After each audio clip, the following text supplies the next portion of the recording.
आज के इस वीडियो में हम बात करेंगे टाइट्रीमेट्रिक एनालिसिस के बारे में। टाइटर वर्ड दिख रहा है, टाइटर का मतलब होता है सॉल्यूशन कॉन्सेंट्रेशन।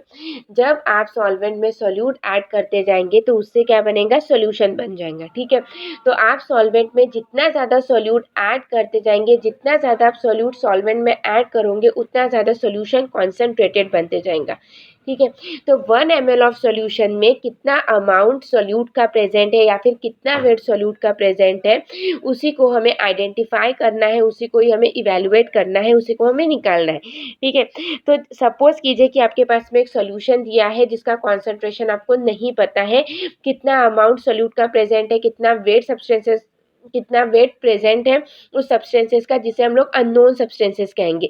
वो अननोन सब्सटेंसेस को आप डिटरमाइन करेंगे किसकी मदद से, नोन कॉन्सेंट्रेशन की मदद से, जिसका कॉन्सेंट्रेशन हमें पता है। तो एक अननोन कॉन्सेंट्रेशन है और उस अननोन कॉन्सेंट्रेशन को आपको डिटरमाइन करना है नोन कॉन्सेंट्रेशन की मदद से। तो उसे हम क्या कहेंगे, स्टैंडर्ड सोल्यूशन कहेंगे, और उस स्टैंडर्ड सोल्यूशन को हम टाइट्रेंट कहते हैं, जिसे हम लोग ब्यूरेट में फिल करते हैं। और अननोन सब्सटेंसेस निकालना है, उस सब्सटेंसेस को डिटरमाइन करना है, तो उसे हम लोग एनालाइट करते हैं, जिसे हम लोग कोनिकल फ्लास्क में फिल करते हैं। तो जब टाइट्रेंट रिएक्ट करता है एनालाइट के साथ में तो उसे हम कहते हैं टाइट्रेशन। जब टाइट्रेंट एनालाइट के साथ में रिएक्ट करता है उसी को ही हम क्या कहेंगे, टाइट्रेशन। तो हम यहाँ पर वो जो सोल्यूशन है उतने सोल्यूशन में कितना वेट सोल्यूट का प्रेजेंट है, कितना अमाउंट उस सब्सटेंसेस का प्रेजेंट है, उसे हम निकाल रहे हैं। तो यहाँ पर हम क्वांटिटी निकाल रहे हैं। इसके अलावा हम इसे क्वांटिटेटिव एनालिसिस कहते हैं। पहले इसे वॉल्यूमेट्रिक एनालिसिस कहते थे। क्यों वॉल्यूमेट्रिक एनालिसिस कहते थे, इसलिए कहते थे क्योंकि हम यहाँ पर वॉल्यूम ऑफ सॉल्यूशन की बात कर रहे हैं, इतने वॉल्यूम में, यानी इतने वॉल्यूम ऑफ सॉल्यूशन में कितना कितना कॉन्सेंट्रेटेड है या फिर कितना अमाउंट सोल्यूट का।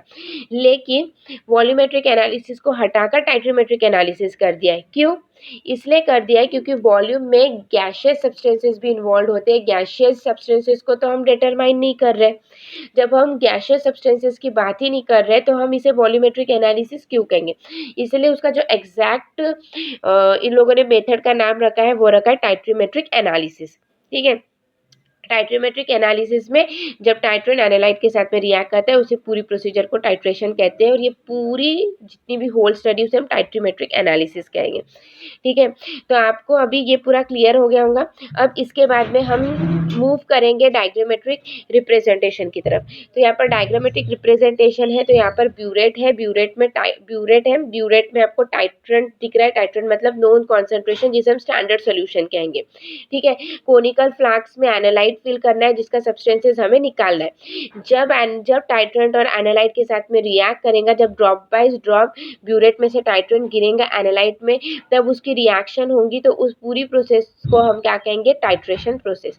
लेकिन हमें यह कब पता चलेगा कि टाइट्रेशन की प्रोसेस कंप्लीट हो गई है, जितना भी एनालाइट उस कोनिकल फ्लास्क में था उतना पूरा एनालाइट ने रिएक्ट कर लिया है टाइट्रेंट के साथ में। वो कब पता चलेगा, वो तब पता चलेगा जब उसमें इंडिकेटर ऐड करेंगे। इंडिकेटर एक ऑक्सिलरी रिएजेंट है। अगर इंडिकेटर आप कोनिकल फ्लास्क में ऐड करोगे उससे क्या होगा कि फिजिकली चेंज होगा। जब टाइट्रेशन की प्रोसेस कंप्लीट हो जाएगी तो कुछ फिजिकली चेंज हो जाएगा, जैसे कि फेंट पिंक कलर आना। अगर फेंट पिंक कलर शो हो रहा है या फिर कुछ ऐसी फेंट पिंक कलर या फिर टर्बिडिटी, बहुत सारी चीज़ें ऐसी हो जाती है जिसकी वजह से हमें पता चल जाता है कि रिएक्शन कंप्लीट हो गई है। तो जब भी टाइट्रेंट और एनालाइट की पूरी रिएक्शन कंप्लीट होती है तो उसे हम लोग एंड पॉइंट कहते हैं। ठीक है, तो हमारे पास में कुछ ना कुछ हमेशा थ्योरेटिकल एंड पॉइंट रहती है, और जब हम एक्चुअल प्रैक्टिकल करते हैं तो विजिबल एंड पॉइंट आता है।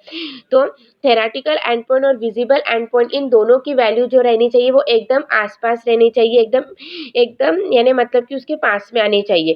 तो उसे हम क्या कहेंगे, टाइट्रेशन एरर। स्मॉल डिफरेंस रहना चाहिए थ्योरेटिकल एंड पॉइंट और विजिबल एंड पॉइंट, इन दोनों के बीच में, क्योंकि एग्जैक्ट वैल्यू नहीं आती है कितना भी अच्छे से प्रैक्टिकल कर लिया जाए।